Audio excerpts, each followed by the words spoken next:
Halo guys, pada video kali ini saya akan membahas mengenai depresiasi mobil secara fiskal, dan yang kedua ada akuntansi, dan yang ketiga ada pajak. Sebelum saya membahas mengenai hal tersebut, saya akan memperkenalkan diri dahulu. Perkenalkan, nama saya Khairun Saudatul Nafiah, NIM 2350510095. Oke, saya akan membahas mengenai depresiasi. Apa sih depresiasi itu? Depresiasi merupakan pengurangan nilai dari aset tetap yang perusahaan miliki. Penting nggak sih depresiasi ini? Oke, depresiasi sangat penting bagi perusahaan. Mengapa? Karena apabila perusahaan tidak menghitung depresiasi aset, dapat merugikan perusahaan tersebut. Loh, kok bisa? Kenapa tuh? Depresiasi sendiri dapat mempengaruhi laba suatu perusahaan yang nantinya laba ini akan dibayarkan pada saat pembayaran pajak. Misalnya suatu perusahaan membeli mobil seharga 100 juta dengan umur ekonomis 8 tahun. Nah, mobil tersebut sudah berjalan selama 5 tahun. Berapa sih nilai depresiasi mobil tersebut selama 5 tahun? Dan berapa nilai residu mobil tersebut? Untuk mencari depresiasi mobil tersebut dapat dihitung dengan cara yang pertama, membagi harga mobil tersebut dengan umur ekonomis. Jadi 100 juta dibagi 8. Nah, kalau udah ketemu nanti itu dikali dengan 5. 5 ini apa? 5 ini tahun yang sudah berjalan pada mobil tersebut. Oke, 100 juta dibagi 8 tahun ketemu 12.500.000. 12.500.000 ini nanti dikali dengan 5 tahun. Hasilnya itu 62.500.000. Ini nilai depresiasi mobil selama 5 tahun. Nah, tadi kan mobilnya baru berjalan selama 5 tahun. Umur ekonomisnya 8 tahun. Jadinya kan masih 3 tahun. Nah, 3 tahun ini bisa disebut dengan nilai residu. Berapa sih nilai residunya? Jadi tinggal mengurangi harga mobil awal dikurangi depresiasi selama tahun berjalan. Jadinya 100 juta dikurangi 62.500.000, ketemunya 37.500.000. Oke, dapat disimpulkan bahwa nilai depresiasi mobil selama 5 tahun adalah 62.500.000 rupiah, dan nilai residunya selama 3 tahun 37.500.000 rupiah. Mencatat depresiasi, suatu perusahaan dapat melihat nilai real aset dari waktu ke waktu. Ini penting untuk evaluasi dan pengambilan keputusan. Definisi akuntansi itu ada 2 perspektif. Yang pertama, perspektif menurut pemakai, dan yang kedua, perspektif menurut kegiatannya. Akuntansi dari perspektif pemakai merupakan disiplin ilmu yang menyediakan informasi keuangan yang dibutuhkan untuk pengambilan keputusan. Dan yang kedua, perspektif dari kegiatannya. Akuntansi ini adalah proses pencatatan, penggolongan, peringkasan, pelaporan, dan penganalisaan data keuangan. Siklus akuntansi yang pertama itu dimulai dari bukti transaksi. Yang namanya menjurnal, pastinya ini harus ada bukti transaksi. Setelah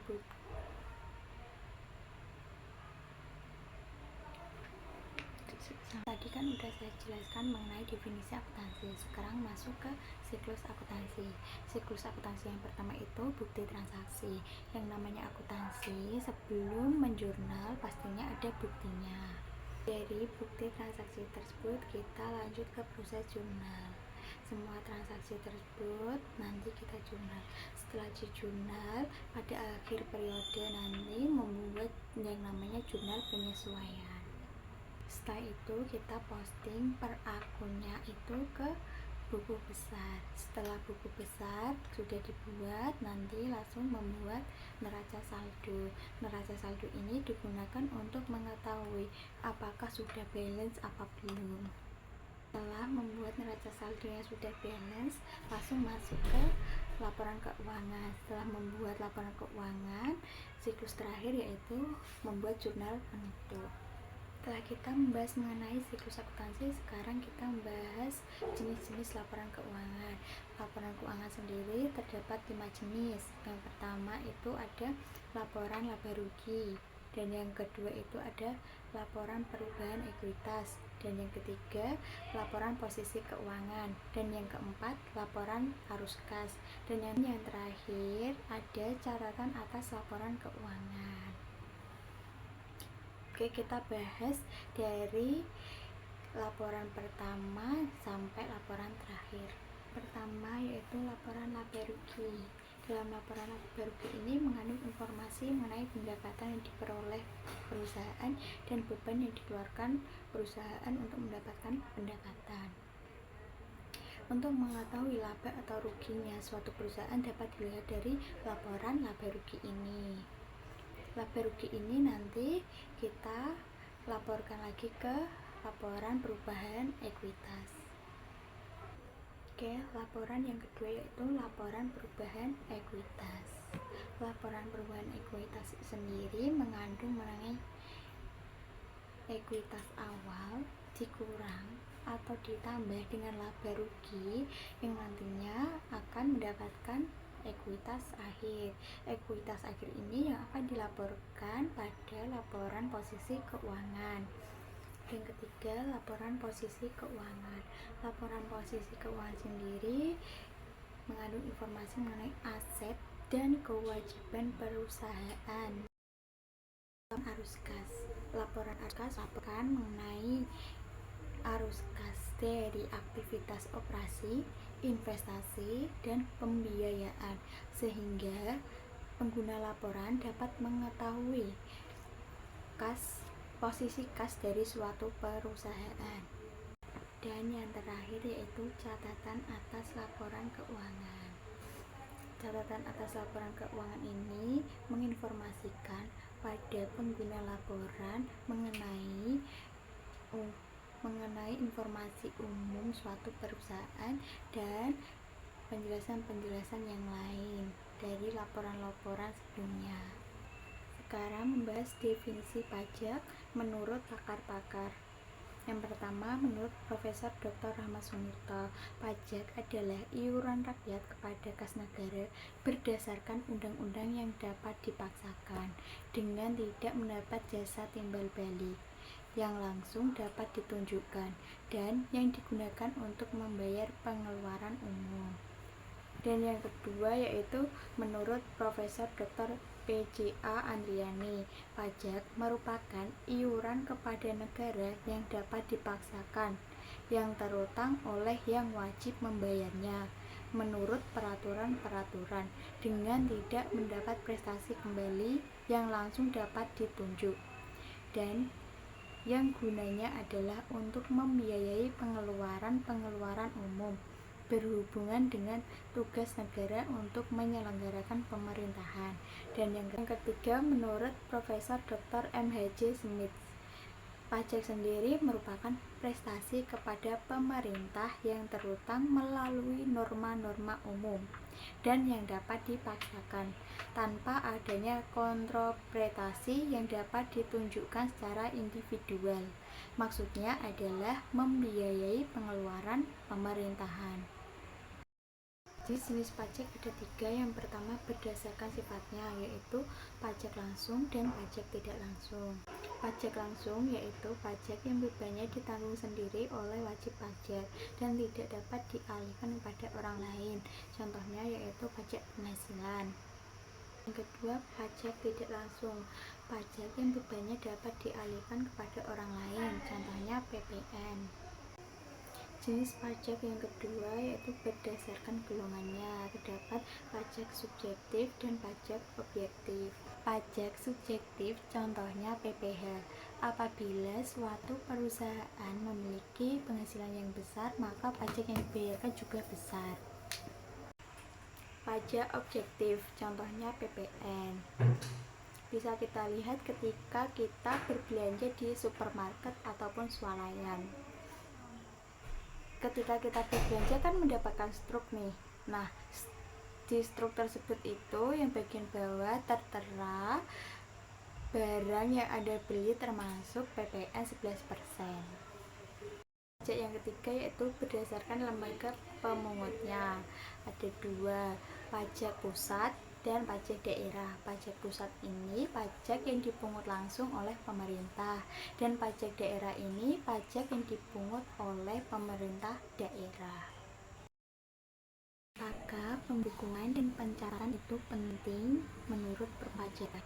Jawabannya adalah iya, karena sudah diatur pada Undang-Undang Nomor 6 Tahun 1983 tentang ketentuan umum dan tata cara perpajakan, dengan perubahan berkali-kali hingga menghasilkan Undang-Undang Nomor 28 Tahun 2007 Pasal 1 Ayat 29 yang berbunyi, pembukuan merupakan proses pencatatan yang dilakukan secara teratur untuk mengumpulkan data informasi keuangan yang meliputi harta, kewajiban, modal, penghasilan, biaya, serta jumlah perolehan dan penyerahan barang atau jasa dalam pajak tersebut. Sedangkan menurut undang-undang yang sama pada pasal 28 ayat 9 mengatakan, pencatatan terdiri atas data yang dikumpulkan secara teratur tentang peredaran atau penerimaan bruto dan atau penghasilan bruto sebagai dasar untuk menghitung pajak terutang, termasuk di dalamnya penghasilan bukan objek pajak atau dikenai pajak.